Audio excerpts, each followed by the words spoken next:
Bismillahirrahmanirrahim. Assalamualaikum warahmatullahi wabarakatuh. Marhaban bikum ayuhat tulab wa talibat lisanati as-sabi'ati. Kaifa halukum jami'an la'allakum bi khairin wa sihatin.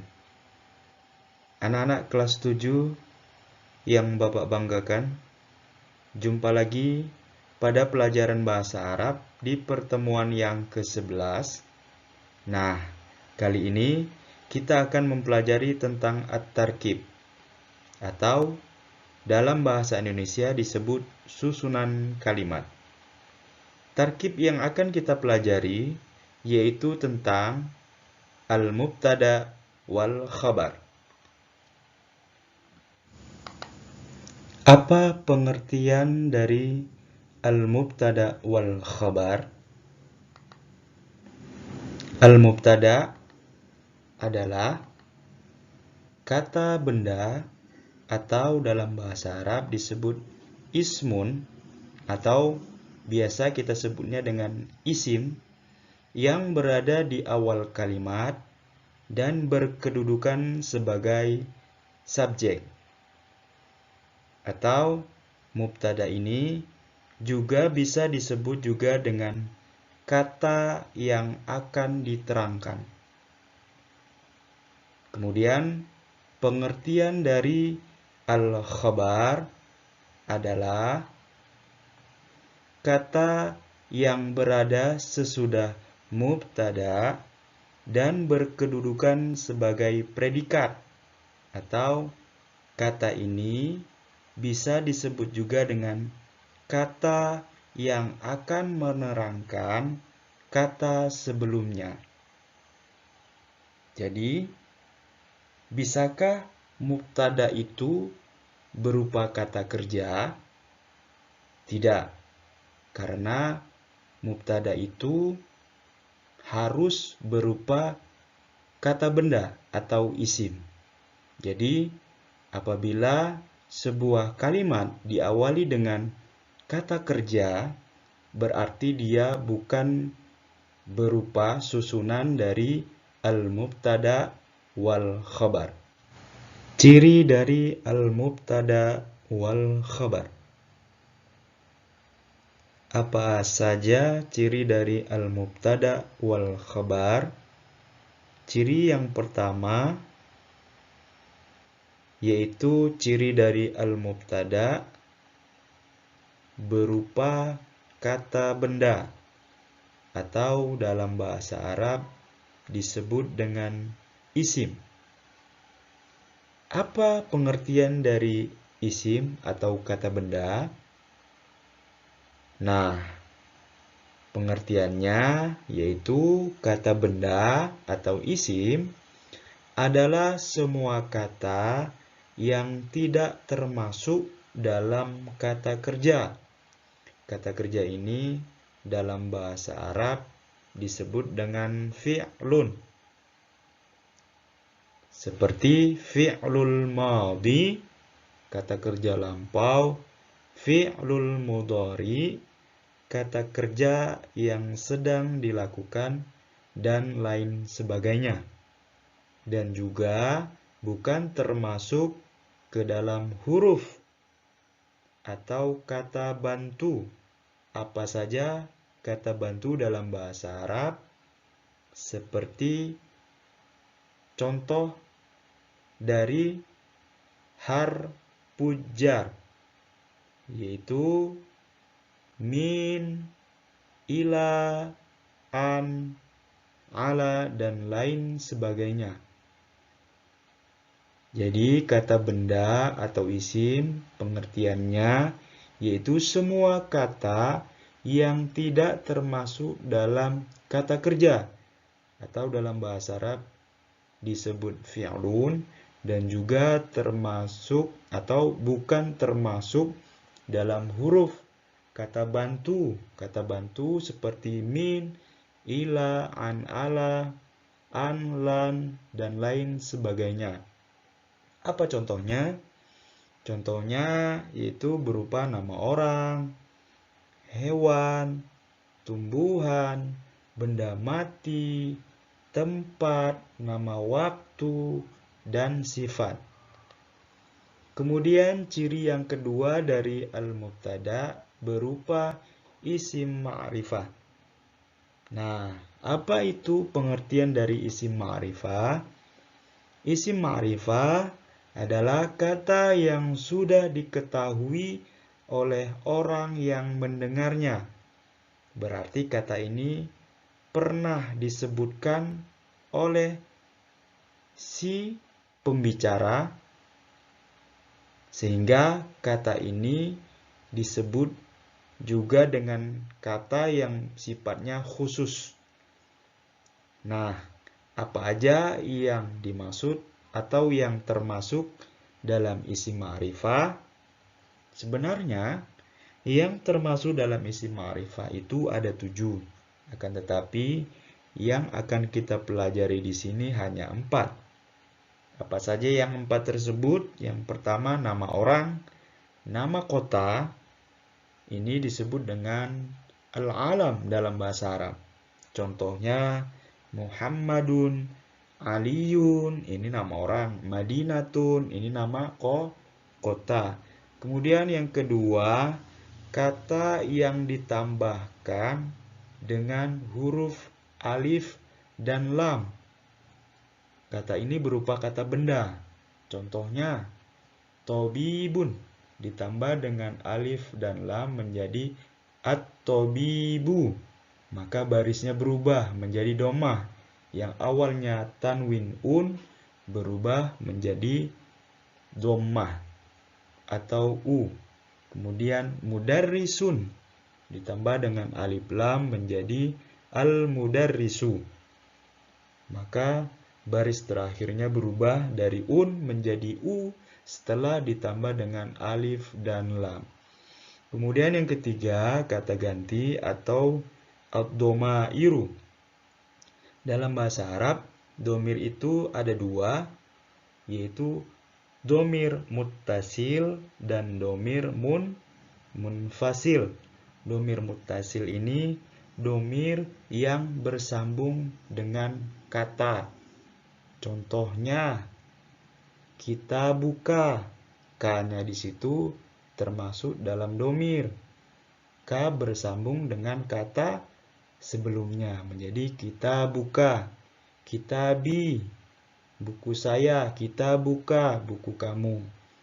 Kemudian pengertian dari domir munfasil adalah domir yang terpisah. Dia tidak bergabung dengan kata sebelumnya.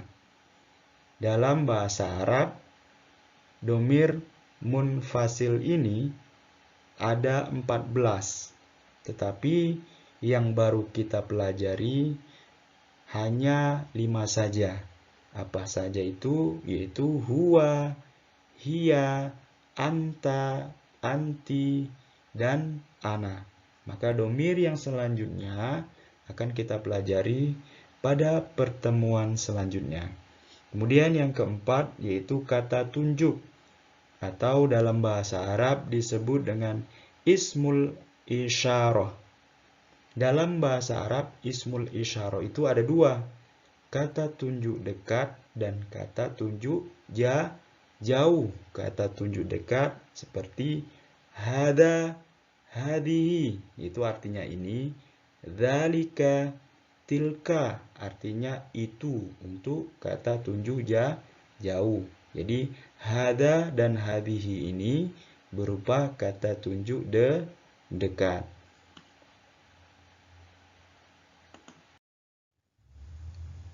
Kemudian ciri dari al-khabar. Apa saja ciri dari al-khabar? Cirinya hanya 1, yaitu berupa isim nakirah. Isim nakirah. Apa pengertian dari isim nakirah?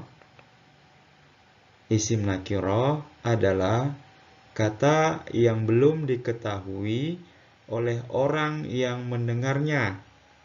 Berarti kata ini masih umum. Berarti isim nakirah ini lawan dari isim ma'rifah. ciri dari isim nakiroh ini tidak terdapat huruf alif dan lam, dan huruf akhirnya berbaris tanwin, kebalikan dari isim ma'rifah. Contohnya, mudarrisun, karena dia tidak ada alif lamnya, maka dia berbaris un. Tobibun, dia berbaris un.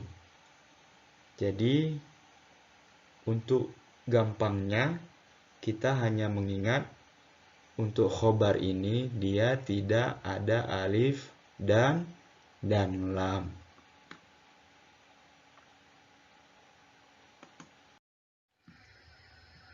Baik anak-anak sekalian kelas 7, di sini Bapak akan memberikan beberapa contoh. Al-amthilatu artinya beberapa contoh dari al-mubtada wal khabar. Contoh yang pertama, huwa mudarrisun, yang artinya dia seorang guru laki-laki.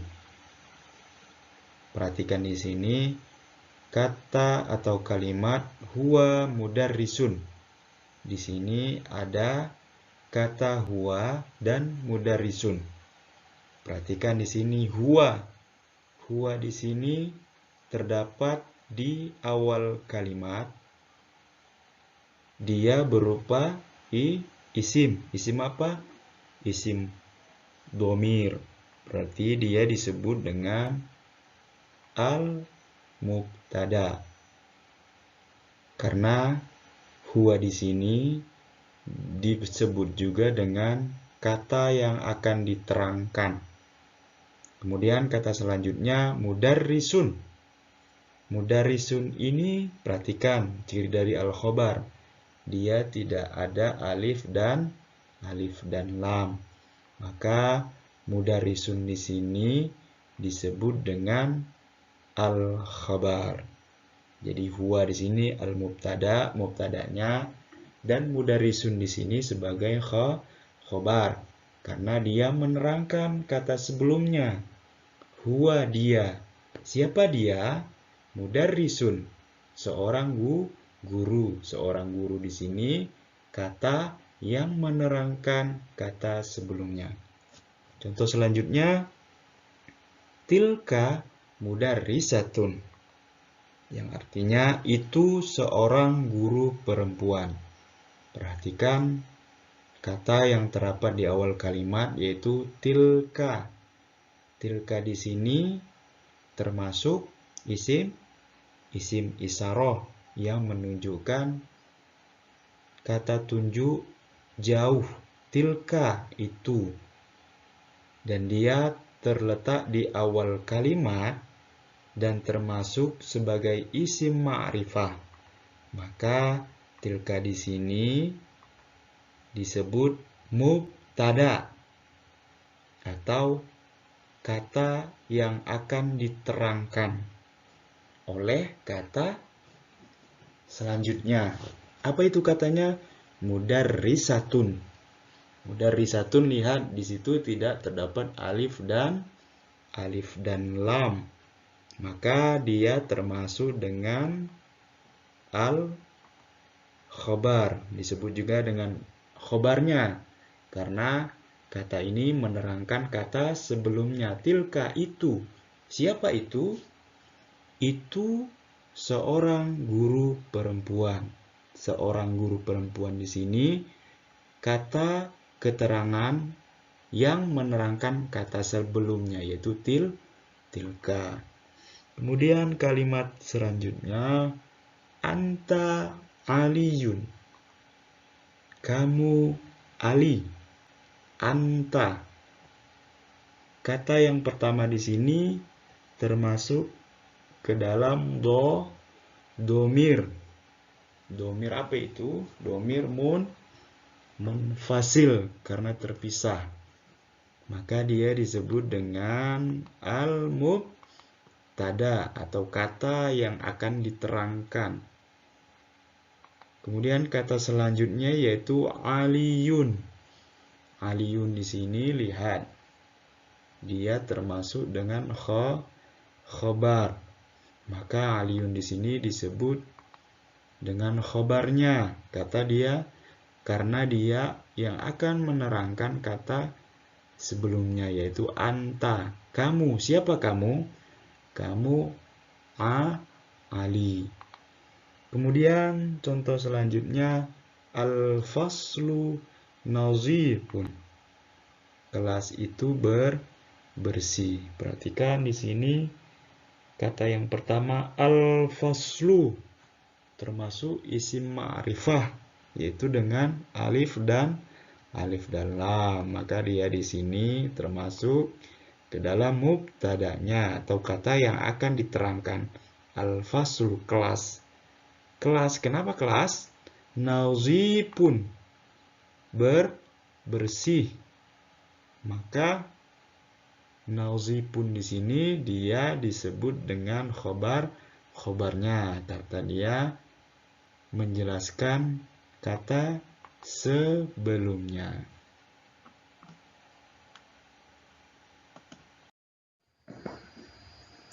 Baik anak-anak sekalian, yang perlu diperhatikan dalam membuat kalimat yang berbentuk al-mubtada dan khabar, yaitu mubtada dan khabar harus saling menyesuaikan. Maksudnya di sini, jika mubtadanya berbentuk mudzakkar, maka khabarnya harus mudzakkar. Mudzakkar artinya apa? Laki dari jenis katanya. Contoh, huwa talibun. Perhatikan, huwa artinya apa? Dia, untuk laki. Maka untuk khobarnya juga harus untuk laki-laki. Contohnya talibun. Talibun artinya siswa laki-laki. Berarti sama dia. Huwanya untuk laki-laki dan talibunnya juga dia jenisnya laki. Jadi huwa talibun. Bagaimana kalau hiya talibun? Tidak boleh karena dia tidak bersesuaian berdasarkan jenisnya. Karena hiya itu untuk perempuan, dia perempuan. Dan talibun di sini untuk laki. Jadi tidak sesuai. Jadi yang benar adalah huwa talibun. Contoh di bawahnya, dzalika tabibun. Itu seorang dokter laki-laki. Perhatikan. Dzalika di sini adalah isim isyarah untuk kata tunjuk laki. Kalau perempuannya apa? Tilka. Jadi dzalika untuk laki-laki, tilka kata tunjuk untuk perempuan. Jadi kalau mubtada'nya dzalika, maka khobarnya juga harus untuk laki. Jadi tabibun. Dzalika tabibun, itu seorang dokter laki-laki. Kemudian yang kedua, jika mubtada'nya berbentuk muannats atau perempuan, maka khabarnya juga harus berbentuk muannats, harus sesuai. Contohnya hiya thalibatun. Perhatikan di sini. Hiya dan thalibatun sama-sama untuk kata perempuan. Hiya dia untuk perempuan. Jadi khabarnya juga untuk perempuan. Thalibatun, seorang siswi. Yang menandakan muannatsnya di sini yaitu tamarbuto di akhir kata thalibatun. Lihat, thalibatun tamarbuto berarti menunjukkan muannats. Hiya thalibatun, dia seorang siswi. Kemudian contohnya selanjutnya, tilka tobibatun. Itu seorang dokter perempuan. Perhatikan tilka sebagaimana yang Babak jelaskan tadi. Tilka di sini untuk perempuan, kata tunjuk untuk perempuan, artinya itu. Tobibatun. Tobibatun seorang dokter perempuan karena ada ta marbutohnya di situ. Jadi dia menggunakan tilka bukan dzalika. Jadi tilka tobibatun. Jadi perlu diingat mubtada dan khabarnya di sini harus bersesuaian dari jenisnya. Apabila mubtadanya mudzakkar, maka khabarnya mudzakkar. Dan apabila mubtadanya muannats, maka khabarnya juga harus berbentuk muannats.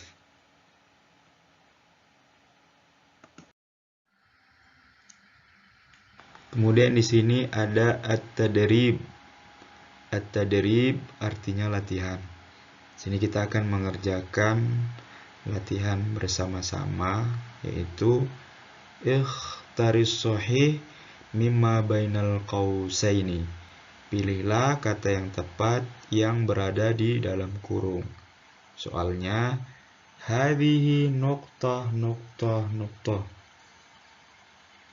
Ini titik titik titik dari. Jadi jawaban yang benar untuk mengisi titik-titik tersebut, di situ kita pilih ada 4 jawaban mana yang menurut kita benar.